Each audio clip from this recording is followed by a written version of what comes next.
ಎಲ್ರಿಗೂ ನಮಸ್ಕಾರ ಮತ್ತು ನರ್ಸಿಂಗ್ ಕಾನ್ಸೆಪ್ಟ್ಸ್ ಬೈ ರಾಘವ್ ಚಾನಲ್ಗೆ ತಮ್ಮೆಲ್ಲರಿಗೂ ಸ್ವಾಗತ.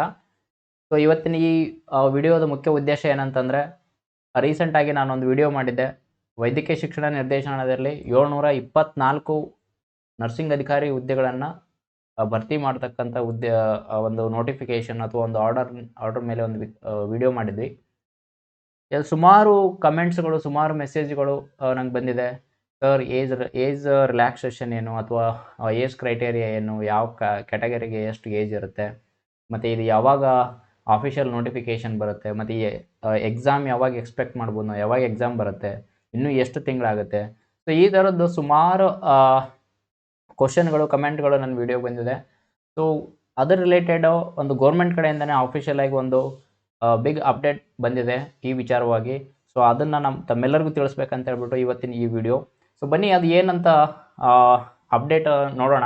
ಸೊ ಅದಕ್ಕೂ ಮುಂಚೆ ಯಾರೆಲ್ಲ ಫಸ್ಟ್ ಟೈಮ್ ನನ್ನ ಚಾನಲ್ನ ನೋಡ್ತಾ ಇದ್ದೀರಿ, ಸೊ ಪ್ಲೀಸ್ ಸಬ್ಸ್ಕ್ರೈಬ್ ಮಾಡಿ ಮತ್ತು ಇದನ್ನು ಬೇರೆಯವ್ರಿಗೂ ಶೇರ್ ಮಾಡಿ. ಯಾರೆಲ್ಲ ನರ್ಸಿಂಗ್ ಹುದ್ದೆ ಆಕಾಂಕ್ಷಿಗಳಿದ್ದಾರೆ ಅವ್ರಿಗೆಲ್ಲ ಇದನ್ನು ಶೇರ್ ಮಾಡಿ, ಸೊ ದ್ಯಾಟ್ ಅವ್ರಿಗೆ ಇನ್ಫಾರ್ಮೇಷನ್ ಗೊತ್ತಾಗಲಿ. ಅವರು ಕೂಡ ತಮ್ಮ ಈ ಒಂದು ಹುದ್ದೆ ನೇಮಕಾತಿಗೆ ಏನೆಲ್ಲ ಪ್ರಿಪ್ರೇಷನ್ ಬೇಕೋ ಅದನ್ನೆಲ್ಲ ಅವ್ರು ಮಾಡ್ಕೊಳ್ಳಿ ಅಂತ ತಿಳಿಸ್ತಾ ಬನ್ನಿ ನೋಡೋಣ ಏನು ಅದು ಅಪ್ಡೇಟ್ ಇದೆ ಗೌರ್ಮೆಂಟ್ ಕಡೆಯಿಂದ ಅಂತ. ಸೊ ಇಲ್ಲಿ ನೋಡ್ಬೋದು ನೀವು, ಇದೊಂದು ಆರ್ಡರು ಕರ್ನಾಟಕ ಸರ್ಕಾರದ ನಡುವಳಿ ಅಂತೇಳಿ. ಅಂದರೆ ಇದು ದೀಸ್ ನಡುವಳಿ ಅಂತಂದರೆ ಒಂದು ಮೀಟಿಂಗಲ್ಲಿ ಮಿನಿಟ್ಸ್ ಆಫ್ ಮೀಟಿಂಗ್ ಅಂತ ಏನು ಹೇಳ್ತೀವಲ್ಲ, ಗೌರ್ಮೆಂಟಲ್ಲಿ ಒಂದು ಸಚಿವಾಲಯದಲ್ಲಿ ಅಥವಾ ಒಂದು ಗೌರ್ಮೆಂಟ್ ಲೆವೆಲಲ್ಲಿ ಒಂದು ಮೀಟಿಂಗ್ ಆದಾಗ ಅಲ್ಲಿ ಏನು ಡಿಸಿಷನ್ ತೊಗೊಂಡ್ರು ಅನ್ನೋದನ್ನೇ ನಾವು ನಡುವಳಿ ಅಂತ ಹೇಳ್ತೀವಿ. ಸೊ ಸರ್ಕಾರದ ನಡುವಳಿ ಅಂತಂದರೆ ಸರ್ಕಾರದ ಮಟ್ಟದಲ್ಲಿ ಆದಂಥ ಈ ಡಿಸಿಷನ್ಗಳು, ಮೀಟಿಂಗಲ್ಲಿ ಆದಂಥ ಡಿಸಿಷನ್ಗಳು.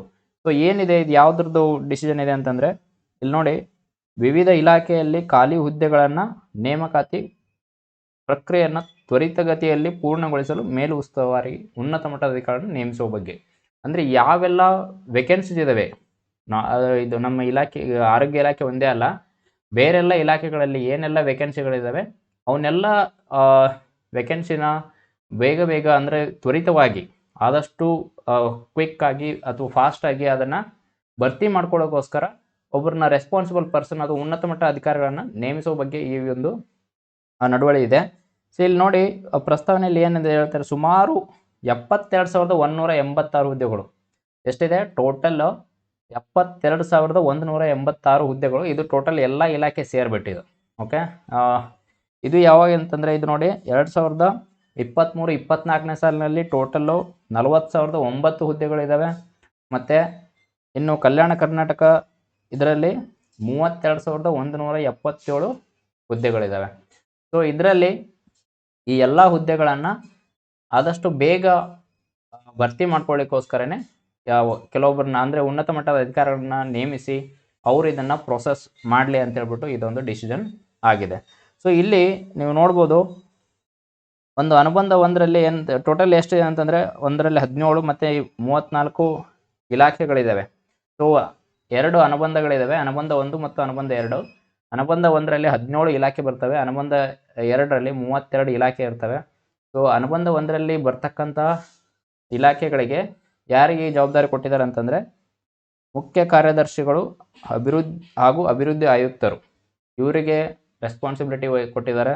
ಮತ್ತು ಇನ್ನುಳಿದ 34 ಇಲಾಖೆಗಳು ಅದು ಏನಂತಾನೆ ಅನುಬಂಧ 2ದಲ್ಲಿ ಬರ್ತಕ್ಕಂಥವು, ಇವರಿಗೆ ಮಾಡಲು ಕರ್ನಾಟಕ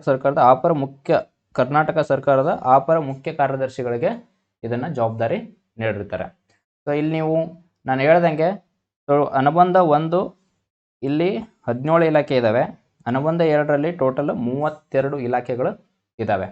ಸೊ ನಮ್ಮ ನಾವೀಗ ನರ್ಸಿಂಗ್ದು ಅಂತ ನೋಡೋದಾದರೆ, ನಮಗೆ ರೀಸೆಂಟಾಗಿ ನಾನು ಇದರದ್ದು ವೈದ್ಯಕೀಯ ಶಿಕ್ಷಣ ಇಲಾಖೆಯಲ್ಲಿ ಹೇಳಿದೆ 724 ವೇಕೆನ್ಸಿ ಇದಾವೆ ಅಂತೇಳಿ. ಹಾಗೂ ಮತ್ತು ಇನ್ನು ರೀಸೆಂಟಾಗಿ ನಮ್ಮ ಸಚಿವರಾದಂಥ ಯು ಟಿ ಖಾದರ್ ಸರ್ ಕೂಡ ಒಂದು ಪ್ರೆಸ್ ಮೀಟಿಂಗಲ್ಲಿ ಹೇಳ್ತಾರೆ, 400 ಆರೋಗ್ಯ ಮತ್ತು ಕುಟುಂಬ ಕಲ್ಯಾಣ ಇಲಾಖೆಯಲ್ಲಿ ಒಂದು 400 ವೇಕೆನ್ಸೀಸು ಇದ್ದಾವೆ, ಅದನ್ನು ಆದಷ್ಟು ಬೇಗ ನಾವು ಫಿಲಪ್ ಮಾಡ್ಕೊಳ್ತೀವಿ ಅಂತ ಕೂಡ ಒಂದು ಪ್ರೆಸ್ ಮೀಟಿಂಗಲ್ಲಿ ಅವ್ರು ಹೇಳಿದ್ದಾರೆ. ಸೊ ಓವರಾಲ್ ನೀವು ನೋಡೋದಾದರೆ, ನರ್ಸಿಂಗ್ ಒಂದು ಇದನ್ನು ನೋಡೋದಾದರೆ, ಒಂದು ಡಿ ಎಮ್ ಇ ಅಂತಂದರೆ ಡೈರೆಕ್ಟರ್ ಆಫ್ ಮೆಡಿಕಲ್ ಎಜುಕೇಷನ್, ಅದು ವೈದ್ಯಕೀಯ ಶಿಕ್ಷಣ ನಿರ್ದೇಶನಾಲಯದಲ್ಲಿ 724, ಮತ್ತು ಹೆಲ್ತ್ ಆ್ಯಂಡ್ ಫ್ಯಾಮಿಲಿ ವೆಲ್ಫೇರ್ ನೀವು ಹೆಲ್ತ್ ಆ್ಯಂಡ್ ಫ್ಯಾಮಿಲಿ ವೆಲ್ಫೇರಲ್ಲಿ ನೋಡೋದಾದ್ರೆ ಸರ್ ಹೇಳಿರೋ ಪ್ರಕಾರ UT ಖಾದರ್ ಸರ್ ಹೇಳಿರೋ ಪ್ರಕಾರ ಒಂದು 400. ಸೊ ನಿಯರ್ಲಿ 1124 ವೇಕೆನ್ಸೀಸು ನಿಮಗೆ ನರ್ಸಿಂಗ್ ಹುದ್ದೆಗಳು ಖಾಲಿ ಇದ್ದಾವೆ ಆ್ಯಸ್ ಪರ್ ದ ಗೋರ್ಮೆಂಟ್ ಒಂದು ಹೇಳಿಕೆ ಪ್ರಕಾರ. ಸೊ ಇಷ್ಟು ಪೋಸ್ಟ್ಗಳು ವೇಕೆಂಟ್ ಇದ್ದಾವೆ.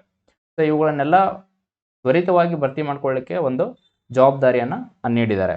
ಸೊ ಇಲ್ಲಿ ಅನುಬಂಧ 1ರಲ್ಲಿ ನಾನು ಹೇಳ್ದಂಗೆ 17 ಇಲಾಖೆ ಇದ್ದಾವೆ. ಇದರಲ್ಲಿ ನಮ್ಮ ಒಂದು ಆರೋಗ್ಯ ಮತ್ತು ಆರೋಗ್ಯ ಇಲಾಖೆ ಬರುವುದಿಲ್ಲ, ಅದು ಅನುಬಂಧ 2 ಅಲ್ಲಿ ಬರುತ್ತೆ. ಸೊ ಅನುಬಂಧ 2 ಅಲ್ಲಿ ನೋಡ್ಬೋದು ನೀವು ಆರೋಗ್ಯ ಮತ್ತು ಶಿಕ್ಷಣ ಇಲಾಖೆ 13ನೇ ನಂಬರ್. ಓಕೆ, ಸೊ ಇಲ್ಲಿ ಎಷ್ಟಿದ್ದಾವೆ ಪೋಸ್ಟ್ಗಳು?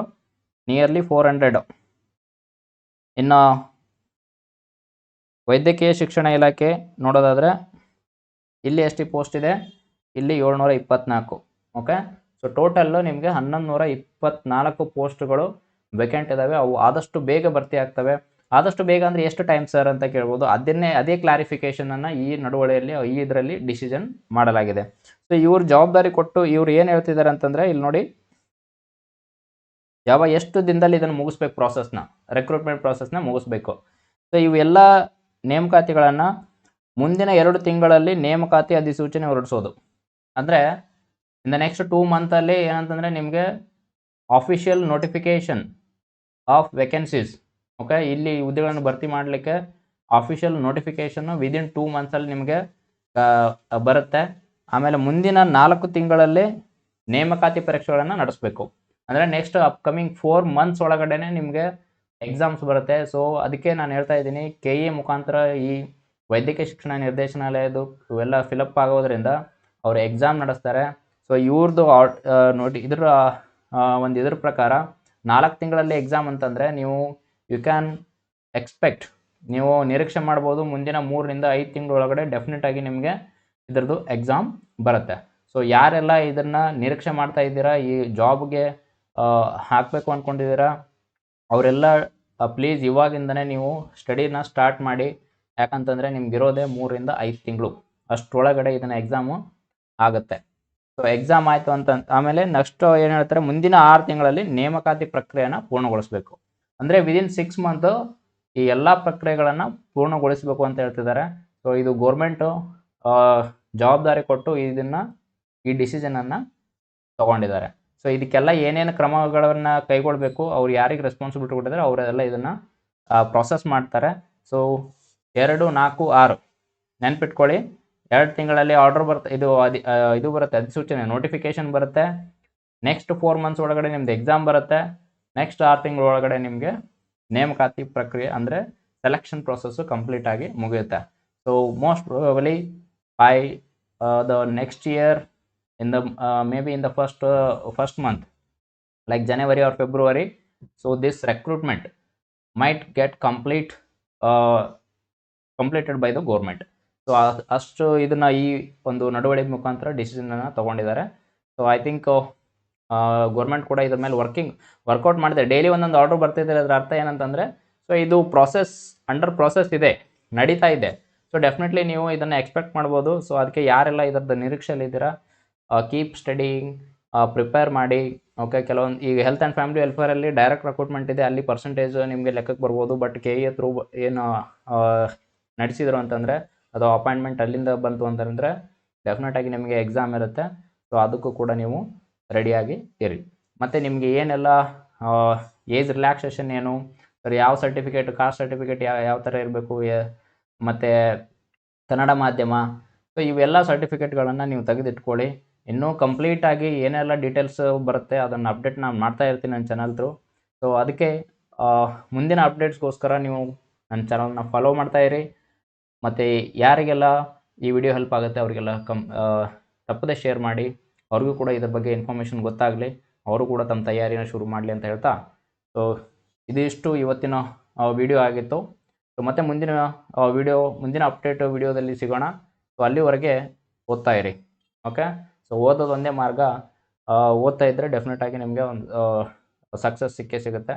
ಸೊ ಓದೋದನ್ನು ಮಾತ್ರ ಬಿಡಬೇಡಿ. ಓಕೆ, ಸೊ ಸಿಗೋಣ ಮುಂದಿನ ವಿಡಿಯೋದಲ್ಲಿ. So till than take care.